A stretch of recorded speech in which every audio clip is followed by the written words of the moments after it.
Bueno, primero, buenos días. Muchas gracias por la invitación. Rodrigo fue muy amable de invitarme. Yo traté de desestimularlo por todos los medios de que lo hiciera, pero no tuve éxito. Así que eso es lo que explica que esté esta mañana con ustedes.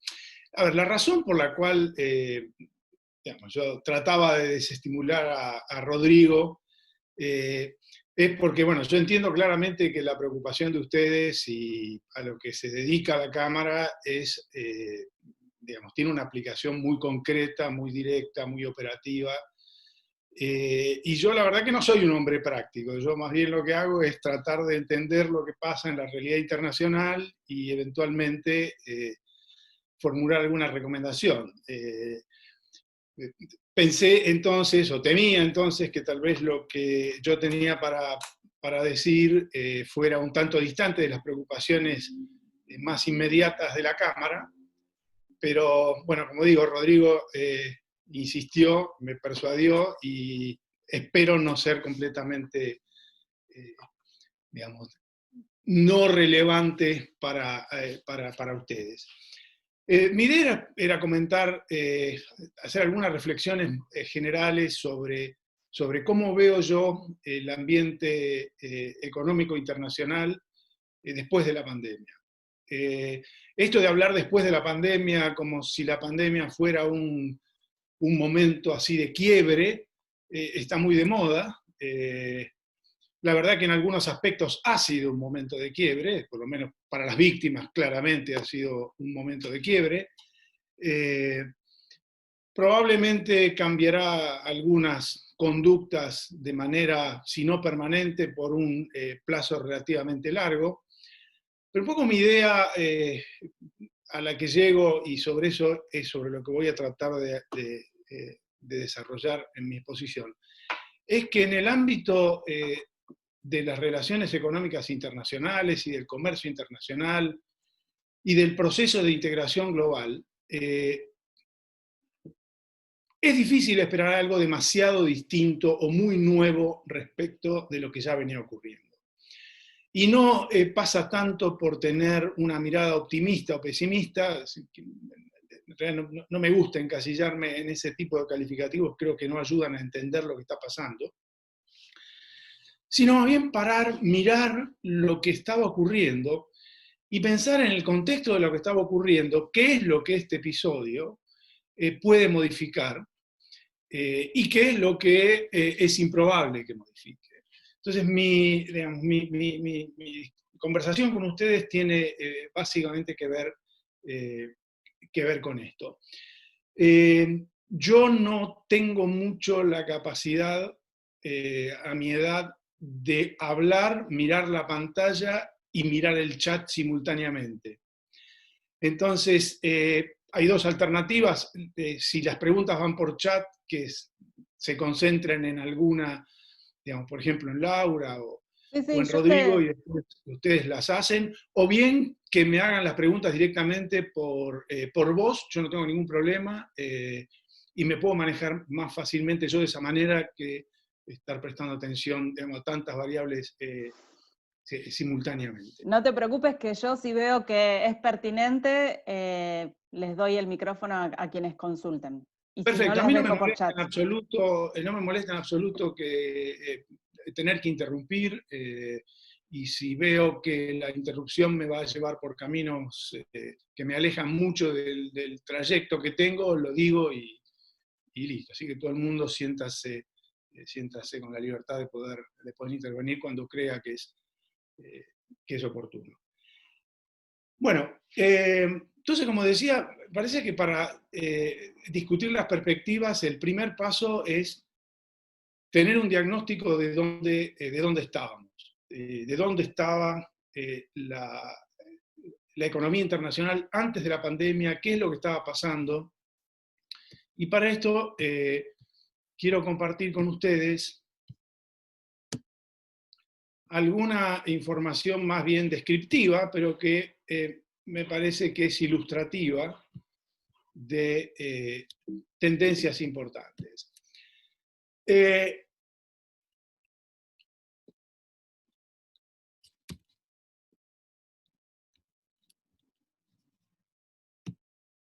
empecé por la última diapositiva, lo cual no siempre es aconsejable. Así que volvemos para atrás y empezamos por la primera.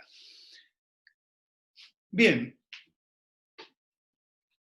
Antes de la pandemia ya había una realidad instalada en el escenario internacional, que era que a partir de la crisis financiera del 2008, se produjo un cambio de tendencia muy importante y muy visible en la relación entre el crecimiento del comercio internacional y el crecimiento de la producción a nivel global.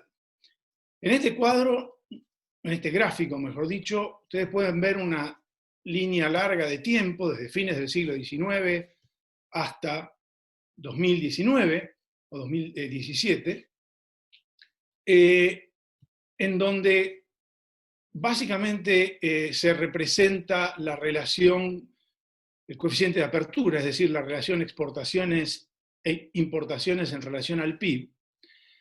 Y como ustedes ven, el periodo que comienza en 2008 es el primer periodo desde la Gran Depresión en donde ese indicador cae, y cae de manera bastante significativa en un número relativamente corto de años. Básicamente, esta tendencia levantó una serie de preguntas sobre si había un freno al proceso de creciente integración económica global, o lo que se llama el proceso de globalización, si estábamos en un proceso de retracción intenso o simplemente en una fase transitoria de reducción de la intensidad o del peso relativo del comercio internacional en la producción. Pero esta es una tendencia que, como ustedes ven y como muestra este gráfico, estaba bastante claramente asentada ya bastante antes, de una década, más de una década antes del inicio de la pandemia. Lo mismo se ve en este segundo gráfico, que muestra una serie de tiempo más corta, desde principios de los 90 hasta las proyecciones que hay para el año 2020, que básicamente muestra dos cosas. La línea azul es el crecimiento del volumen del comercio anual, la línea roja es el crecimiento del producto real, en términos reales, mundial, y los rombos es la relación entre el crecimiento del comercio y el crecimiento del producto, es decir, la elasticidad del crecimiento del comercio al crecimiento del producto. Como ustedes ven, hasta el año 2008, es decir, hasta la crisis financiera global, como regla, el comercio en términos de volumen, es decir, en términos reales, crecía, salvo episodios críticos como el de la crisis del 2001, pero como tendencia crecía a tasas más elevadas que el crecimiento del Producto Interno Bruto, lo cual se reflejaba en una elasticidad del crecimiento del comercio a la producción bastante mayor que 2 en muchos casos, ¿no? Esa tendencia, de nuevo, reflejando lo que veíamos en el gráfico anterior, se interrumpe después de la recuperación que sigue inmediatamente a la caída de la crisis del 2008, y sistemáticamente la elasticidad del crecimiento del comercio en términos de volumen al Producto Interno Bruto se reduce significativamente y en muchos casos cae por debajo de 1. Esa es otra tendencia que simplemente confirma y muestra de otro modo esta dirección que los flujos de comercio internacional ya habían adquirido antes de la pandemia. Como un segundo rasgo preexistente a la crisis del COVID-19, otra cosa que se podía ver con claridad en el espacio de la economía internacional, es una cierta tendencia a la permanencia, se llama la histéresis, en el uso de instrumentos de protección no convencionales a nivel global. Este es un sitio que no sé, tal vez supongo que ustedes conozcan, Global Trade Alert, que es un sitio que básicamente lo que hace es computar y mantener una base de datos sobre todos los tipos de intervenciones que existen por país en los flujos de comercio internacional de bienes y servicios a través de distintos mecanismos. ¿Cuál es la característica cuál es la lección que uno puede extraer de mirar esta tendencia? Bueno, básicamente que el conjunto de los instrumentos, el uso de instrumentos de protección de todo tipo, aumenta notablemente su peso en el total del comercio internacional, pasando desde 40% del total del valor del comercio internacional afectado por algún tipo de medida de intervención, después de la crisis. Estas son medidas que se aplicaron después de la crisis del 2008, hasta llegar en el año 2020 a casi el 75% del comercio internacional de algún modo afectado con medidas que fueron introducidas después del año 2008. Y este rasgo está acompañado de una otra característica importante también, que es que los instrumentos de intervención que más crecieron y que más se utilizaron son básicamente medidas no arancelarias, no convencionales, que por su propia naturaleza son mucho más difíciles de identificar, a pesar de las obligaciones de notificación que hay con la OMC, son más conflictivas de remover y en muchos casos están sujetas a diferencias respecto a en qué medida esas intervenciones tienen como objetivo afectar los flujos de comercio o algún otro objetivo legítimo, digamos así, de política. Fíjense en particular los subsidios a las actividades que compiten con las importaciones, es decir, básicamente los subsidios internos a la producción, cómo crecen fuertemente después de la crisis del 2008, afectando casi un tercio del comercio mundial, digamos, afectando productos, mejor dicho, que representan un tercio del comercio internacional total. Todos sabemos que las disciplinas para las intervenciones domésticas en materia de subsidios en el ámbito multilateral son bastante más laxas, digamos, que las que, por ejemplo, se aplican directamente sobre las exportaciones. O sea que ya venía habiendo no solo una desaceleración importante del comercio en relación a la producción, lo cual revela de algún modo un desacoplamiento de las economías nacionales entre sí, desacoplamiento gradual, no dramático, pero que cambia una tendencia de 70 años, sino que además eso se acompaña de una presencia más intensa de medidas de intervención que son menos transparentes, son más conflictivas, son más difíciles de remover y están más sujetas a diferencias en cuanto a la identificación de su propósito. Este gráfico muestra algo parecido, que es esencialmente cómo se componen esas medidas, tomando principios del periodo 2009-2010 y fines del periodo 2019-2020. Lo que tiene de interesante esta base es que es una base muy actualizada de información, de forma tal que tiene datos bastante actualizados de las medidas que están en aplicación. Fíjense ustedes que en el año, en lo que va el 2020...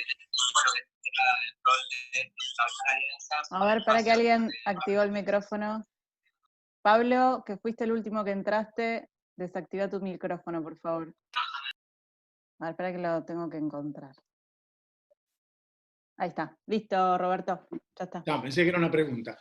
Ok. Como ven, en el año 2020 básicamente lo que hay es un fuerte aumento de las intervenciones sobre las exportaciones, a través de restricciones básicamente a la exportación, algunas de las cuales después, esto es información de hace un mes, algunas de esas medidas después se retiraron, y también, digamos, siguen siendo muy importantes en el peso dentro del total de las medidas que están representadas por subsidios a la actividad productiva doméstica.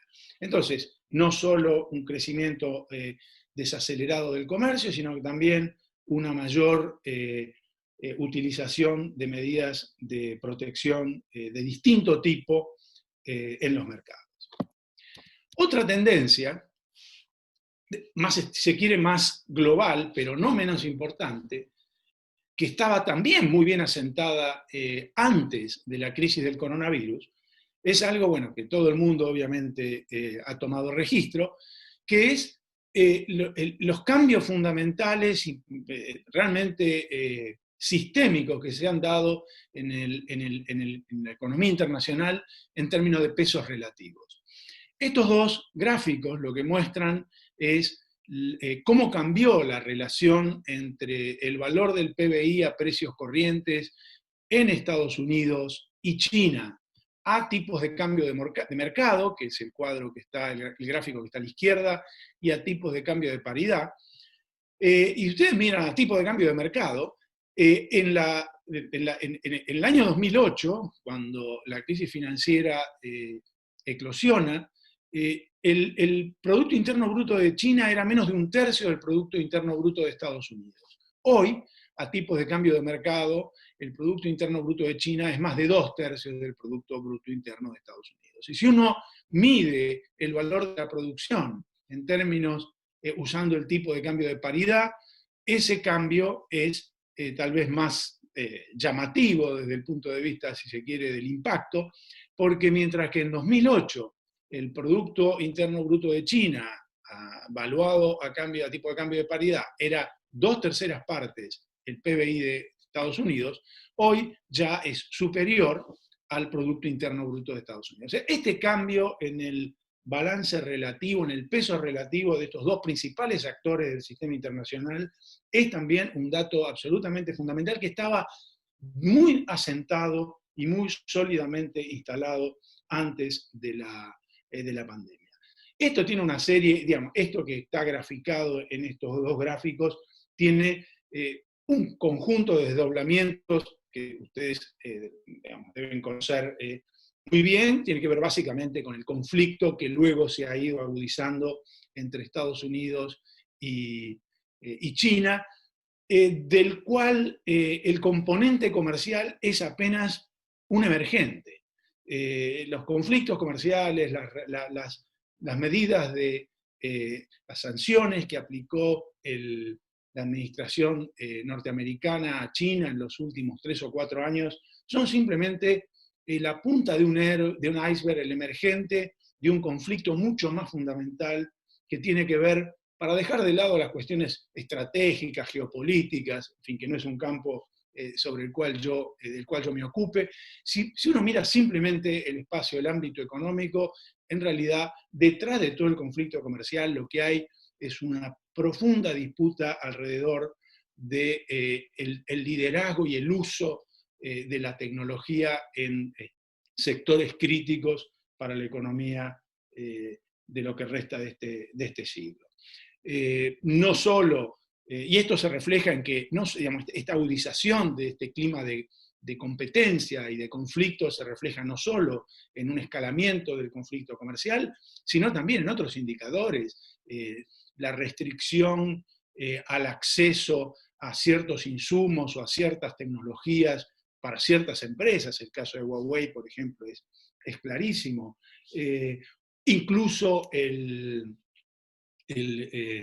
las restricciones a la inversión extranjera o la supervisión más estricta, más rigurosa, con criterios de seguridad nacional, no solo en Estados Unidos, sino que también en Europa, de las inversiones extranjeras, en particular las inversiones chinas. O sea que el panorama internacional que la pandemia sin duda vino a agudizar, incluso porque digamos, tuvimos el hecho fortuito, pero importante, de que la pandemia, el virus, aparece en China y Estados Unidos se transforma en la principal, digamos, hasta ahora, la principal víctima en términos de infectados y en términos de muertes. Digamos, este hecho, que si se quiere, de algún modo es producto del azar, vino a agregarse encima de un cuadro en donde esos cambios en el balance del poder mundial o de influencia en la economía mundial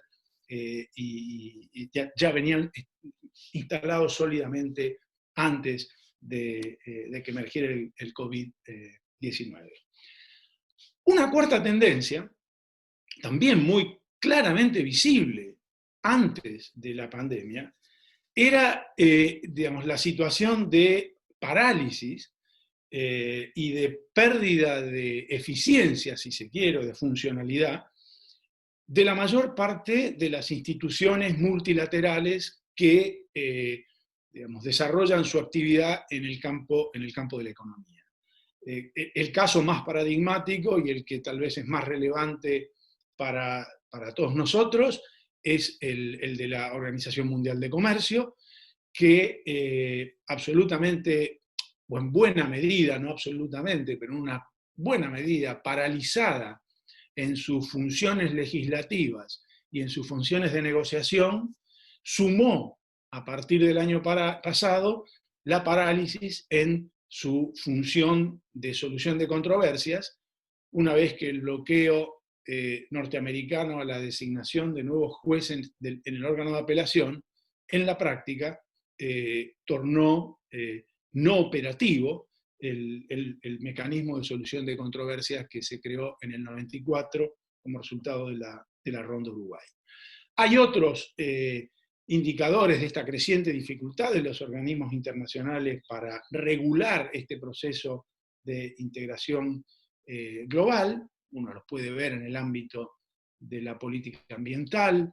Un ejemplo claro es digamos, la falta de ambición y de instrumentos de implementación efectivos que tiene el Acuerdo de París, por ejemplo, pero también en el rol de los organismos financieros multilaterales, que se han convertido básicamente en proveedores de información y opinantes sobre la situación internacional, más que en instrumentos efectivos de intervención y de regulación de los mercados financieros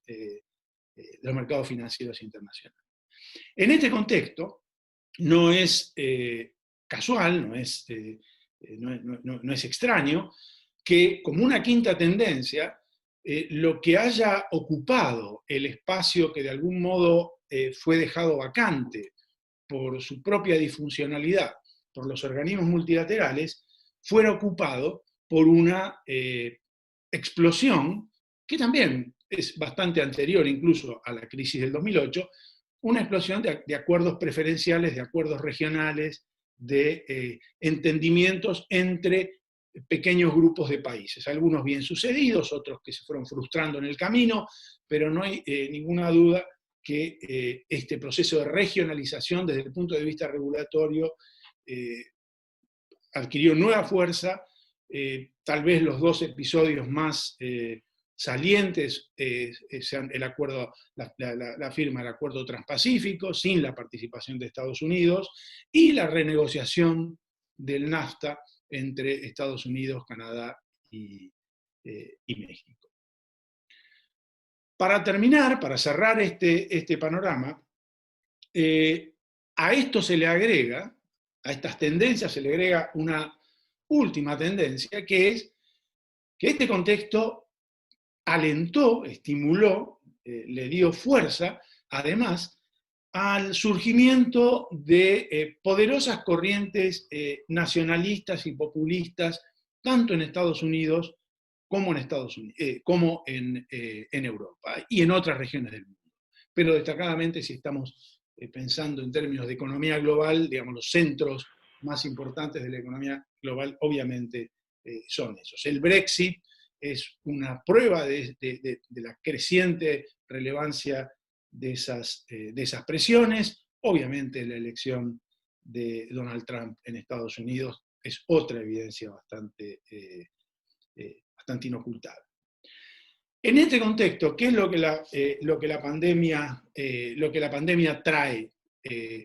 Bueno, lo primero que trae es la evidencia de la demanda de coordinación internacional. Es decir, por definición, una pandemia es, digamos, un evento que requiere un enfoque global, porque esencialmente lo que les pase a uno depende de lo que haga ese, pero también de lo que hagan otros. Y frente a la ausencia de una mirada global y coordinada sobre la gestión de este problema, la única alternativa que queda es básicamente la alternativa en que hoy está sumida la economía internacional, que es esencialmente aislar las economías nacionales, inclusive dentro de los espacios nacionales, aislar las subregiones, es decir, inhibir el contacto, inhibir el intercambio. Entonces, lo primero, que no es nuevo, porque de hecho ya en muchos campos esta demanda de coordinación internacional se había expresado en los últimos 15 o 20 años, en el campo financiero, en el campo ambiental, en el campo impositivo, en la regulación de los paraísos fiscales y de los centros financieros offshore. En fin, esa demanda se manifestó de mucha manera en muchos ámbitos, pero la pandemia la puso así en evidencia, es decir, la dificultad de enfrentar el problema se puso en evidencia de manera muy crítica en una fractura que incluso alcanzó hasta regiones que uno hubiera pensado de antemano que era relativamente improbable que volvieran a una estrategia de reversión.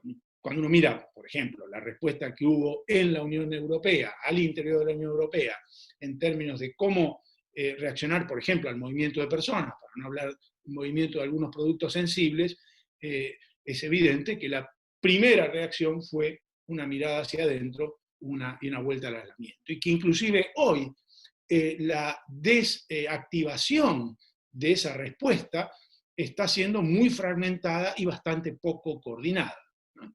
Y está generando un conjunto de conflictos entre países, ¿no? Estaba leyendo un artículo sobre lo marginados que se sienten los suecos porque la burbuja que se está armando para el movimiento de personas entre Noruega y Dinamarca no va a incluir a Suecia porque hay cierta desconfianza respecto a la extensión de la circulación comunitaria del virus en Suecia, que Dinamarca y Noruega no quieren compartir. En fin, una primera cosa que puso en evidencia es esta necesidad, esta demanda creciente de cooperación internacional. La otra cosa que puso en evidencia, o más que puso en evidencia, que provocó, es una crisis y una caída de la actividad económica que, digamos, varias previsiones, la mayoría diría, indican que va a ser bastante más profunda que la del 2008. Es decir, la Organización Mundial de Comercio, por ejemplo, hace un par de meses...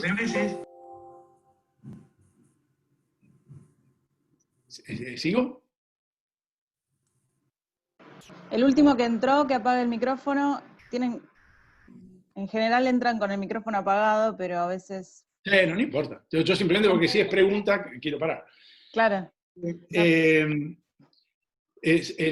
La previsión de la Organización Mundial de Comercio es una contracción del comercio de bienes y servicios este año entre 13% y 30 y pico, 32%, si no recuerdo mal, dependiendo del escenario, un escenario positivo y el escenario negativo. Esa caída del comercio tiene su correlato en las expectativas de evolución de la producción. Fíjense, bueno, sí, era efectivamente caída del 13% en el escenario optimista y del 32% en el escenario pesimista.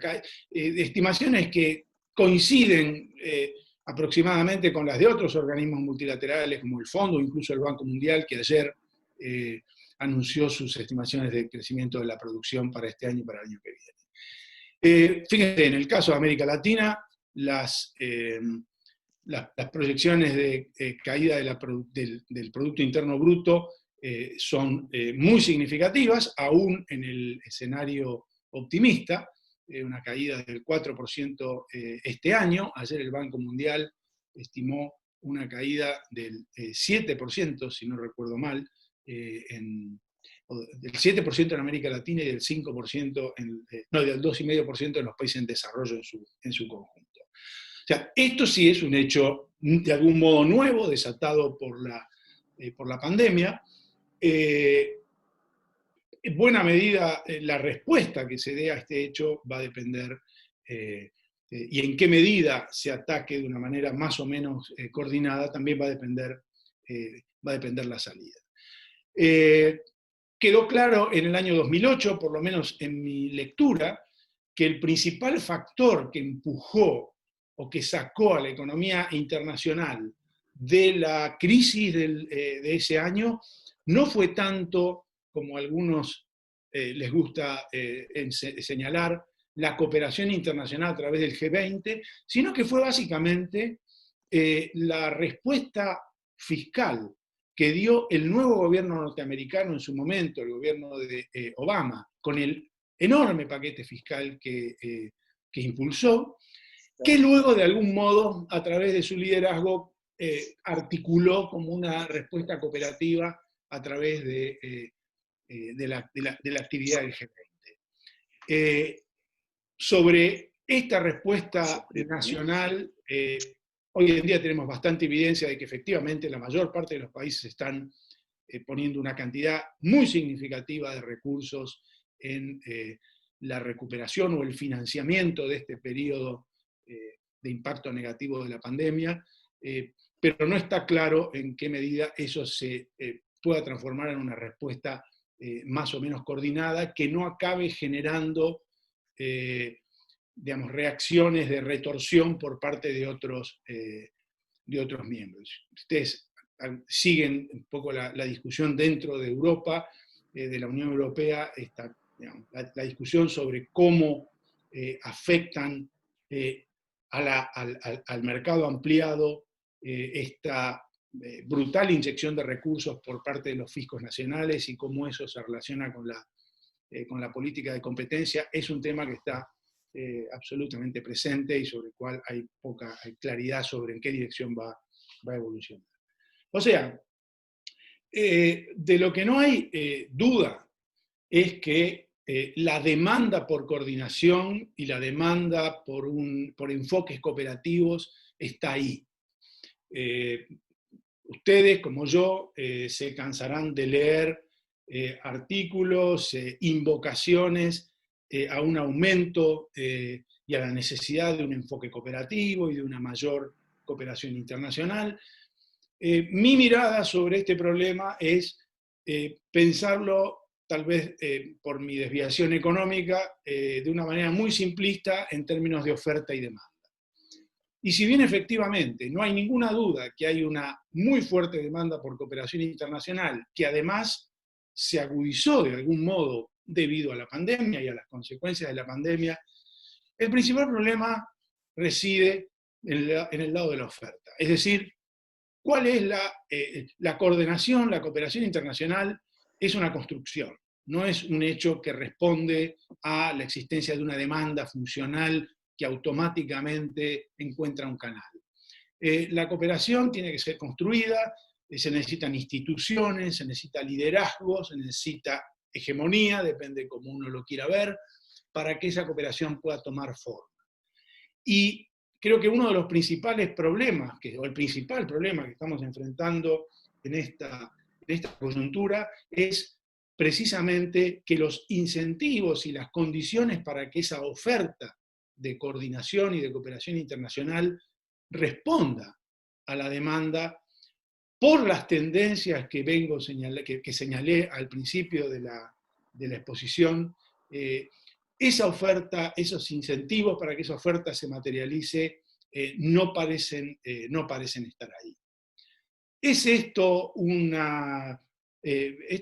conforma esto un escenario de guerra global y fragmentación de la economía internacional del tipo de la década de los 30? Bueno, ese sería el peor escenario. No necesariamente es un escenario, mejor dicho, no es, en mi lectura, no es un escenario probable, sí es un escenario posible, pero entre ese escenario y el de, digamos, una integración feliz como la que se pensó en algún momento de la década del 90, que yo llamo integración naive o globalización naive, hay un montón de caminos intermedios o de opciones intermedias, de realidades intermedias. Creo que de algún modo es en ese, digamos así, barro en el que la economía internacional y las economías nacionales, que son parte de esa red de interconexiones, va a tener que moverse en los próximos años. De forma tal que yo creo que lo dejaría aquí y, si les parece, Dale. si hay preguntas o si hay comentarios, con mucho gusto. Bien. Bueno, ¿alguien quiere aprovechar y preguntar, comentar algo? Yo tengo una consulta, digamos, porque hablamos de Europa, pero ¿y África qué juega acá? Y si hay oportunidades para estrechar lazos con ese continente.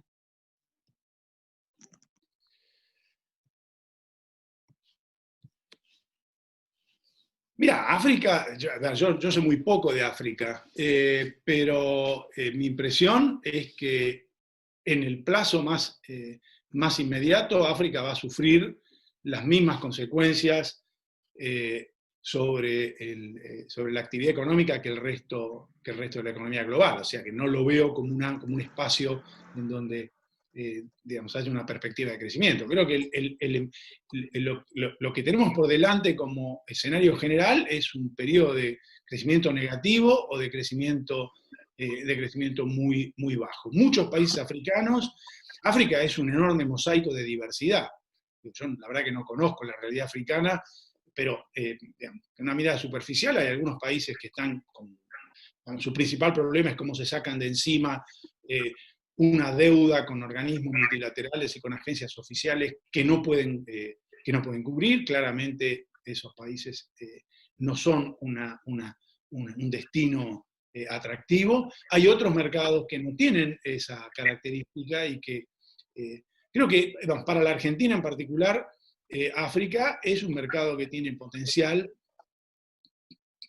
pero digo, no consigo ir mucho más allá de eso, tendría que ponerme a mirar en particular situaciones especiales. Pero sabemos muy poco, además, de cómo está impactando toda esta situación a los países, porque la información es muy mala, Claro. el impacto de la pandemia.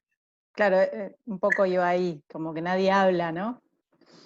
Exactamente, nadie habla, porque por otra parte, en África, estas cosas que están pasando ahora, que nos están pasando a todos, en África pasan de manera bastante regular y desapercibida, poco atendida por la opinión pública internacional. La gente se muere por no tener acceso no a los respiradores, sino a los hospitales de manera absolutamente normal en muchos países de África, igual que países de América Latina. Uh-huh. Acá hay una pregunta. Con respecto a lo comentado acerca de la disputa tecnológica entre China y Estados Unidos, ¿cuál sería el escenario tecnológico? O sea, ¿en qué nichos lo ve afectado en mayor escala? Bueno, hay algo que está concentrando claramente la atención de la administración norteamericana y también del gobierno chino, que es digamos, las tecnologías de comunicación y en particular la tecnología del 5G, alrededor de todo el conflicto con la empresa Huawei. La semana pasada, la Secretaría de Comercio en Estados Unidos emitió una disposición, una regulación, por la cual no solo como ya había pasado anteriormente, se restringía el aprovisionamiento de microprocesadores a Huawei, sino que además, en esta nueva resolución, se establece que las empresas que producen microprocesadores con bienes de capital norteamericanos, es decir, que ni siquiera son empresas norteamericanas, son empresas que usan equipamiento norteamericano para producir microprocesadores, por ejemplo, en Taiwán, tengan que pedir una autorización para abastecer al Departamento de Comercio de Estados Unidos para abastecer de microprocesadores a Huawei. Autorización que muy probablemente no se la den. Ustedes saben que hace varios meses también hubo una gran ofensiva de Estados Unidos para desestimular a varios países, incluidos varios países europeos, a que adoptaran la tecnología para las redes 5G de la empresa china. Creo que el campo del manejo de información y de las comunicaciones, que a su vez luego tiene derivaciones, como siempre ha pasado, absolutamente esenciales con respecto a todo lo que es tecnología militar, ¿no es cierto? Es decir, hay, digamos, el control del espacio de la información y de la tecnología de la información hoy en día tiene un potencial de reverberación en el campo de las relaciones militares, que creo que ahí está puesto el campo de la inteligencia artificial, es otro campo en donde, que a su vez también está relacionado con cómo se usa y maneja e interpreta la información y de qué manera se le da un sentido productivo a esa acumulación de datos que hoy en día permite la digitalización. No sé si contesté la pregunta o me quieren pedir una aclaración, con gusto. Bueno, la persona que lo hizo, que Faustino, si querés, escribinos acá en el chat. Bueno, acá hay otra pregunta y es ¿cómo ve el Mercosur en los próximos 2 años? Bueno, no lo veo bien, la verdad. A ver, depende de lo que uno entiende por Mercosur, ¿no? El Mercosur es como una especie de un zombie, ¿no? Es algo que no termina de vivir, pero que no se puede matar tampoco. Entonces, si uno considera el Mercosur un proyecto y un proceso de construcción de una unión aduanera, lo veo mal. Pero lo veo mal no ahora, lo veo mal hace 20 años. Yo creo que, como proceso de construcción de una unión aduanera, el Mercosur dejó de moverse en una dirección, en esa dirección desde hace mucho tiempo. Me preocupa menos cuál es el estado, siempre me preocupó mucho menos de cuál era el estado hoy en relación a cuál era la trayectoria en la que venía. Y cuando uno mira esa trayectoria, lo que ve es que hay muy poco progreso. Hoy se agrega un problema adicional, que no sabemos cuánto tiempo va a durar, que es Brasil, ¿no? Y en particular el gobierno de Brasil, que es un gobierno que tiene 2 cabezas, tiene un ala económica muy liberal, y luego tiene una conducción política realmente que tiene muchos problemas a nivel de la gestión.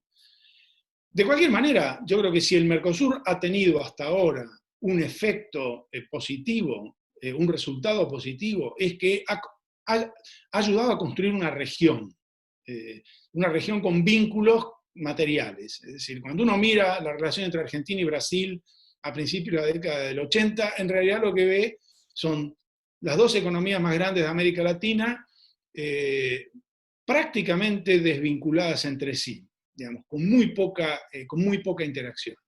Esa realidad ha cambiado. Probablemente ha cambiado mucho menos de lo que algunos esperábamos o algunos queríamos, pero digamos, el vínculo se ha intensificado.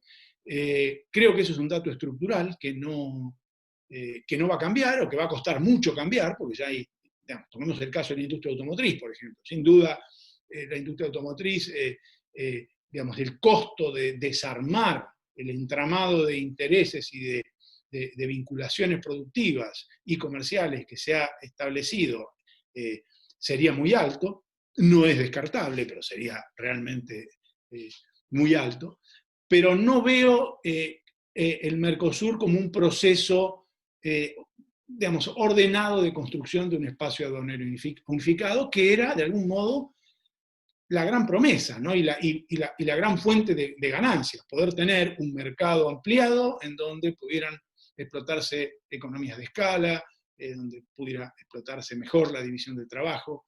Eso me parece que hoy en día ya claramente como expectativa ha quedado atrás. Bueno, tengo otras preguntas. Voy a hacer esta que está relacionada y después vuelvo a otras preguntas para que no nos vayamos tanto de tema. Si piensa que los países miembros de la Alianza del Pacífico van a poder salir más rápido de la crisis que los países miembros del Mercosur.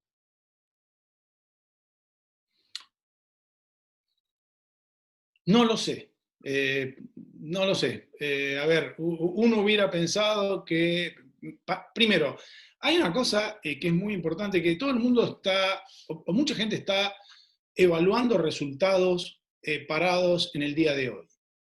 Y me parece que estamos en medio de un proceso que está en pleno desenvolvimiento. Entonces, digamos, es importante tener claro que cualquier evaluación está hecha con el sesgo de estar mirando los desarrollos en el día de hoy. No, dado que el escenario futuro es muy incierto, porque no sabemos en qué dirección va esta pandemia, no sabemos si tenemos un segundo ciclo, no sabemos en el caso de la Argentina toda esta discusión, si cuándo es el pico, vamos a estar así durante 6 meses. O sea, compararnos hoy con Chile o compararnos con Brasil es como un ejercicio un poco de ciencia ficción, porque no sabemos dónde vamos a terminar, ni nosotros ni ellos. Pero cuando uno, digamos, dicho esto, ¿no? Que me parece que es algo que limita bastante digamos, el sentido de lo que voy a decir. Dicho esto, la verdad que cuando uno mira ex ante, por ejemplo, comparo acá, Rodrigo podrá tal vez opinar con más fundamento que yo, porque él conoce mucho mejor el país que yo, pero cuando uno ex ante comparaba Chile con Argentina, uno diría, bueno, no hay ninguna duda que Chile va a manejar todo esto de manera mucho mejor, básicamente porque tiene un sistema estatal mucho más organizado, más profesionalizado, está mejor equipado para no solo enfrentar un shock económico, además del Fondo de Estabilización, etcétera, sino además porque tiene los recursos institucionales que, por de algún modo, la Argentina no los tiene del mismo modo. Bueno, lo que estamos viendo, de nuevo, dicho lo que dije al principio, ¿no? Estamos mirando la foto de una película que no sabemos cómo termina. Pero visto hoy, digamos, la cosa no es tan clara. Entonces, hacer pronósticos sobre si les va mejor a unos que a otros, en este momento, la verdad es que me resulta muy difícil. Uno podría pensar, por ejemplo, que si la reactivación económica en, por ejemplo, China es más lenta, es más pausada, los países que son exportadores básicamente de productos minerales van a tener un efecto menor que países que son exportadores de alimentos, en donde de algún modo la demanda puede ser relativamente más estable que en el caso de los productos, de las materias primas minerales. Pero bueno, ese es un factor. Por supuesto que el espacio fiscal que tienen algunos países, como Chile, de nuevo, en cierta medida Perú, para responder con medidas de expansión y con medidas de sostenimiento de la actividad económica, es mayor que el que tiene la Argentina. Pero de nuevo, ahí empieza a jugar otro factor que es importante, que son las persuasiones políticas de los gobiernos, es decir, cuánto están dispuestos a hacer.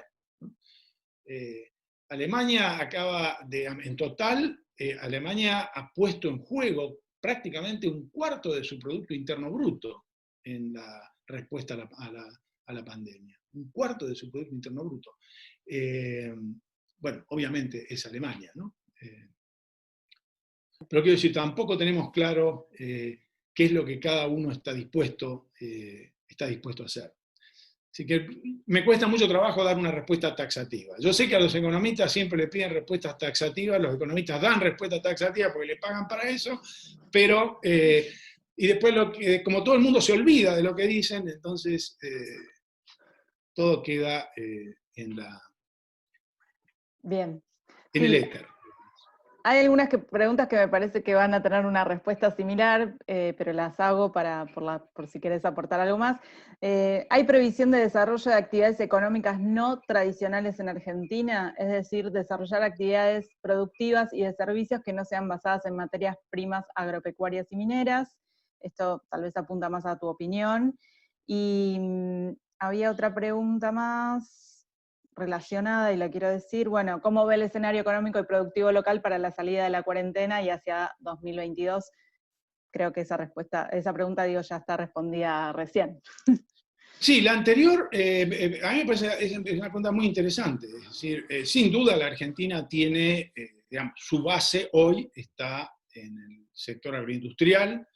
Si las fantasías que había hasta hace algunos meses de transformarnos en un gran exportador de energía están bastante diluidas, ¿no? Con la crisis que hay en el mercado energético mundial. Claramente este no es el precio del petróleo en tendencia, pero digamos, Vaca Muerta va a tener algunas dificultades si los precios se mantienen, digamos, no tan bajos, pero bajos en los próximos 18 meses o los próximos 2 años. Pero creo que la Argentina, si uno mira estratégicamente, una oportunidad para la Argentina son los servicios que no requieren el contacto persona a persona. Es decir, la provisión de servicios que hace uso de la digitalización. Creo que ese es un espacio en donde la Argentina tiene capacidad para desarrollarse, tiene capacidad para aumentar su participación en el mercado. Obviamente es un sector que demanda calificación, probablemente no es una respuesta para el 30 o 35% de la población que hoy en día no tiene condiciones de integrarse en ese mercado de trabajo, incluso muy probablemente más. Pero creo que esas dos patas, la pata de los servicios basados en el conocimiento de algún modo y las actividades basadas en la producción de alimentos. A ver, yo creo que si nosotros no conseguimos como país construir a partir de sectores en donde tenemos claramente algunas ventajas en función del stock de recursos de que disponemos, es muy difícil pensar que podemos ser exitosos en otras actividades, en actividades en donde no tenemos esas condiciones favorables. Y la verdad que nos hemos pasado durante mucho tiempo discutiendo cómo distribuíamos ese excedente, en lugar de pensar cómo hacemos para ampliar y distribuir ese excedente de manera simultánea. Bueno, acá hay una última pregunta antes de darle la palabra a Rodrigo, y dice así: Roberto, usted mencionó acerca de los problemas en la oferta de coordinación de políticas pensando en el escenario regional. ¿Qué características debería tener esa oferta de coordinación de políticas o hacia dónde deberían apuntar contemplando que existe diversidad de proyectos, países o de visiones países en la región? Bueno, justamente ese es el problema. El problema es que los incentivos para encontrar ese punto focal, yo no los veo. La pregunta, ¿cuál es la recomendación? Yo en general no soy bueno para recomendaciones, tampoco soy bueno para describir, digamos, pero para recomendaciones soy mucho peor. Yo creo que hay algunas recomendaciones muy elementales, muy básicas. La primera es enfocarse.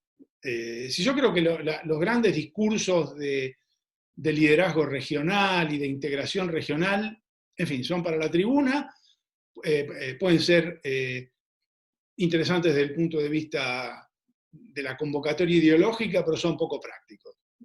Si yo creo que para la Argentina, en este momento, ya es lo suficientemente difícil identificar cuáles son los focos con los que nos interesa interactuar de manera estrecha y construir una relación constructiva con ellos. Pues claramente Brasil es uno. Es decir, Brasil es una realidad que está ahí, que tenemos ahí, y nosotros estamos acá, no nos vamos a ir, ellos tampoco. Además, tenemos una relación importante desde el punto de vista económico. O sea, tenemos que encontrar una manera de proteger los intereses argentinos en esa relación, lo cual primero requiere identificarlos. O sea, primero requiere tener claro cuáles son esos intereses. No siempre pareciera que están claros cuáles son los intereses que hay que promover. Entonces, yo creo que el ejercicio que tendríamos que hacer, y que es un ejercicio muy complejo, porque no se hace sentado en una mesa de un día para el otro, sino que es una construcción que se desarrolla a lo largo del tiempo, es empezar a entender mejor cuáles son nuestros intereses en algunos espacios que son clave. Diría que otro espacio clave es China, para la Argentina, que no está en la región, pero... Y luego, si uno va a pensar en términos de oportunidades, bueno, oportunidades hay en muchos países, oportunidades para hacer negocios. Desde el punto de vista estatal, dónde invertir recursos creo que va a requerir una estrategia mucho más selectiva de identificación de dónde poner las energías. De cualquier manera, dicho esto, hay otra cosa que me parece importante también, que es que nosotros tendemos, por lo menos la mirada que tengo yo, tendemos a mirar el vínculo con con el resto del mundo como la fuente de nuestros problemas o la fuente de nuestras virtudes. Fíjense que la interpretación que se hace de la Argentina a lo largo de la historia es que nos fue bien cuando nos integramos mucho y nos fue mal cuando nos integramos poco. Más allá de que eso puede tener un elemento de verdad, que ciertamente tiene que ver con la situación particular y con el contexto, yo sigo convencido de que nuestro principal problema es un problema de coordinación interna. Es decir, de cómo identificamos los problemas que tenemos para insertarnos en el mundo y cómo distribuimos los costos y los beneficios entre nosotros. Creo que ese problema doméstico es mucho más acuciante que los desafíos que tenemos del resto del mundo. Digamos, no es que no lo sean, simplemente estoy queriendo poner el foco sobre algo que tendemos a pasar de alto, estando mucho más atentos y sensibles a nuestra relación con el resto del mundo. Bien, bueno, quedan 5 minutos. Rodrigo, si no hay alguna otra pregunta, Rodrigo, te doy la palabra. Rodrigo. Creo que quedó de nuevo congelado, ¿no? ¿Alguien lo ve moviéndose? Yo lo veo congelado. Bueno, sí, me parece que algún problema de conexión tuvo. Se le debe haber caído la conexión. Sí. Bueno, Roberto, para mí muy, muy claro. Si no hay ninguna otra pregunta, agradecerte mucho la participación. Y seguramente te seguiremos invitando. Y bueno, nada más que decir. Si hay alguna otra consulta más técnica, también recuerden que es posible. Le vamos a enviar la presentación. Roberto, no sé si nos la podés enviar para que se las mandemos. Y seguramente también nosotros dejamos en un video, o sea, este video grabado en un link privado para solamente los que se inscribieron y están en el día de hoy. Así que si alguno no se inscribió, mándenme por mail sus datos, que les voy a dejar acá. Voy a dejar mi email para que me escriban aquellos que no se inscribieron. Y bueno, muchas gracias de nuevo, Roberto, y estamos en contacto. Gracias a todos por participar. Bueno, muchas gracias a ustedes y bueno, que pasen bien la cuarentena. Igualmente.